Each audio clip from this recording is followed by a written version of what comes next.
ইমানেই সোৱাদ ভৰা নহয়, মই কি ক'ম আৰু 5 ষ্টাৰ হোটেলেও কিন্তু এই সোৱাদৰ পাত্তা নাপায়। আপোনালোকে এতিয়া ৰেচিপিটো চাওক, তেতিয়া সকলোখিনি কথাই গম পাব। কেৰাহী এটা গৰম কৰি সামান্য বাটাৰ দিলোঁ আৰু যি পাচলি আছিলে সেই পাচলিখিনি দি দিলোঁ। এনেকুৱা পাচলিবোৰ ল'লে ভাল লাগে, সৰু সৰু ল'ৰা ছোৱালীবিলাকে ভাল পায় কালাৰফুল হ'লে। আৰু পাচলিখিনিতে দিলোঁ মই অকণমান নিমখ আৰু অকণমান জালুক। এইখিনি ধুনীয়াকৈ মই ভাজিলোঁ। অলপ সিজিব লাগিব কাৰণে ঢাকোনখন লগাই দিলোঁ। আৰু এইখিনি এতিয়া অলপ কোমল হৈয়ে আহিছে আৰু এইখিনি সময়তে মই ইয়াতে দি দিম ৰুকি থোৱা বিট। বিট দিলে কালাৰটো ইমান ভাল লাগে, ধুনীয়া একদম ৰঙচুৱা কালাৰ এটা আহে যে বহুতেই ভাল লাগে। আৰু তাৰ লগতে মই টেষ্টটো অলপ বাঢ়িবৰ কাৰণে দি দিলোঁ কেপচিকাম। ইয়াত ইচ্ছা কৰিলে জলকীয়া দিবও পাৰে, মই আজি জলকীয়া দিয়া নাই। অকণমান ফুৰফুৰীয়া জাল কৰি দিব পাৰে, মই দিয়া নাই। তাৰ পাছতে অলপ ফ্ৰেছ ক্ৰীম দিলোঁ, প্ৰায় 2 চামুচমান জোখৰ ফ্ৰেছ ক্ৰীমখিনি দিলোঁ। আৰু এইখিনি মোৰ এতিয়া হৈ গ'ল, এইখিনি মই ছাইডকৈ থলোঁ। এতিয়া মই পুনৰ এটা কেৰাহীতে বাটাৰ অকণমান দিলোঁ আৰু তাতে মই অকণমান থেতেলিয়াই থোৱা নহৰু দিলোঁ আৰু ৰঙা ৰঙা জলকীয়া কেইটামান কুটি দিলোঁ। ৰঙা জলকীয়া নিদি সেউজীয়া জলকীয়া দিলেও কোনো কথা নাই, কিন্তু তাতো অকণমান নিমখ আৰু জালুক দিলোঁ। এইবাৰ জালুক অকণমান বেছিকৈ দিছোঁ আৰু এইখিনি ধুনীয়াকৈ মই ভাজিছোঁ। খুব ধুনীয়া এটা গোন্ধ ওলাওঁতে দি দিলোঁ মই আমুলৰ ফ্ৰেছ ক্ৰীম। ফ্ৰেছ ক্ৰীম এইবাৰ অকণমান সৰহকৈ দিছোঁ আৰু ফ্ৰেছ ক্ৰীমখিনি অকণমান সময় গলিবৰ বাবে মই তাতে 1 চামুচমান জোখৰ পানী দি দিলোঁ। পানী নিদি গাখীৰ অকণমানো দিব পাৰে। সেইটো মোৰ চচটো ৰেডি হৈ গ'ল। এতিয়া আহিলে চিকেন। চিকেনটো খুব ধুনীয়াকৈ কাটিব লাগিব, যিমান হয় অলপ পাতলকৈ কাটিব লাগিব। মই চিকেনৰ ব্ৰেষ্ট পাৰ্টটো লৈছোঁ আৰু সেইখিনি গোটেইখিনি মঙহেই থাকে, সেইবাবে মই এটা ছাইড মোৰ কাটি হৈ গ'ল আৰু ইটো ছাইডো মই ধুনীয়াকৈ যিমান পাৰোঁ পাতলকৈ কাটিবলৈ যত্ন কৰিছোঁ। অকণমান বিসংগতি হ'ল, এয়া পটককৈ অকণমান বেছিকৈ কাটা খাই গ'ল। এনেকৈ কাটা খাই গ'লে মানে অকণমান বনাব সময়ত দিগদাৰ হয় বাৰু, কিন্তু এইটোতো উপায় নাই, বনাবই লাগিব। অকণমান মই থেতেলিয়াই ল'লোঁ যাতে গোটেই চিকেনৰ আঁহখিনি বহলি যায় আৰু চিকেনটো আৰু অকণমান পাতল হৈ যায়।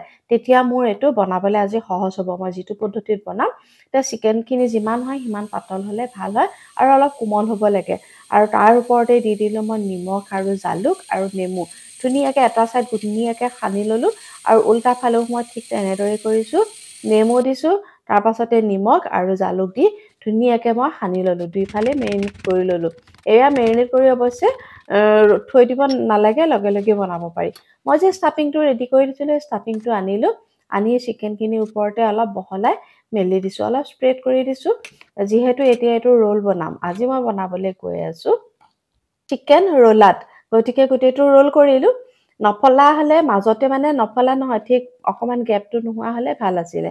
পলিথিনৰ শ্বীট এখন ল'লোঁ, লৈ পেলাই যিটো মই ৰোল বনাই থৈছিলোঁ ৰোলটো ধুনীয়াকৈ পেকিং কৰি দিলোঁ আৰু দুই মূৰে ধুনীয়াকৈ গাঁঠি মাৰি দিলোঁ। এনেকৈ গাঁঠি মাৰিব লাগিব যাতে ভিতৰৰ ৰোলটো অলপ টাইট হৈ থাকে। আৰু এই অকণমান অকণমান যে ৰঙা ওলাই থকা দেখিছে, সেই মাজত যে মোৰ কটা বেয়া হ'ল সেইখিনি কাৰণে। যদি কটা বেয়া নোহোৱা হ'লে কিন্তু আজি খুব ধুনীয়াকৈ এইটো ওলাই নাহিলে হয়, দেখিবলৈ আৰু ধুনীয়া লগা হ'ল হয়। ধুনীয়াকৈ মই দুই মূৰে দুটা গাঁঠি মাৰি ল'লোঁ আৰু এতিয়া মই পানী আগতে উতলাই থৈছিলোঁ আৰু সেই পানীখিনিতে মই এই ৰোলটো দি দিমগৈ এতিয়া। আৰু মই পানীখিনি উতলা পানীখিনি ৰোলটো দি দিলোঁ আৰু এইটো সিজিবলৈ প্ৰায় 15 পৰা 20 মিনিট সময় লাগিব। ৰোলটো মই উলিয়াই নিলোঁ, অকণমান ঠাণ্ডা হ'ল। এইখিনি কিন্তু এনেকৈ ৰোল অৱস্থাতে বাটাৰত অকণমান ফ্ৰাই কৰিব পাৰিলে হয়, চেলো ফ্ৰাই। কিন্তু মই চেলো ফ্ৰাই তেনেকৈ নকৰোঁ বুলি ভাবি গোটেইটো পিচ পিচকৈ কাটি দিছোঁ, কাৰণ ছাইডটোও যাতে অকণমান ভজা যায় আৰু মাছখিনিও অকণমান যাতে ভজা যায়। সেইকাৰণে অকণমান মাজত সেয়া যে মোৰ বেয়া হৈছিল কাৰণে অকণমান মাজত প্ৰব্লেম হৈছে, কিন্তু হ'লেও দেখিবলৈ কিন্তু ধুনীয়া হৈছে। পুনৰ কেৰাহীত বাটাৰ অকণমান দিলোঁ, দি মই যিখিনি ৰোল কাটি থৈছিলোঁ পিচ পিচকৈ সেইখিনি মই দি দিলোঁ আৰু ধুনীয়াকৈ মই গোটেইকেইটা ছাইডে এতিয়া সেকিব লাগিব। গোটেইখিনি মই এতিয়া সেকিম। প্ৰথমতে ইফালে সিফালে লুটিয়াই দিলোঁ, ধুনীয়া ৰং এটা আহিল। এতিয়া কাষৰখিনি এনেকৈ দি দিছোঁ আৰু খুব ধুনীয়া গোন্ধ এটা ওলাইছে। আৰু এতিয়া মোৰ এইখিনি সেকি হৈয়ে গ'ল। এতিয়া মই প্লেটিং কৰিব লাগে। এখন প্লেটলৈ প্ৰথমতে নমাই লওঁ, তাৰপিছত মই প্লেটিং কৰিম। আগতে যে চচটো বনাই থৈছিলোঁ সেই চচটো দি এতিয়া মই প্লেটিং কৰিম। আৰু সোৱাদ যে কেনেকুৱা অপূৰ্ব হৈছিল, কেনেকুৱা সুন্দৰ সোৱাদ নহয়, সঁচাকৈ কৈছোঁ আপোনালোকক 5 ষ্টাৰৰ ৰেষ্টুৰেণ্টেও কিন্তু পাত্তা নাপায়। এবাৰ যদি বনাই চাব পাৰে।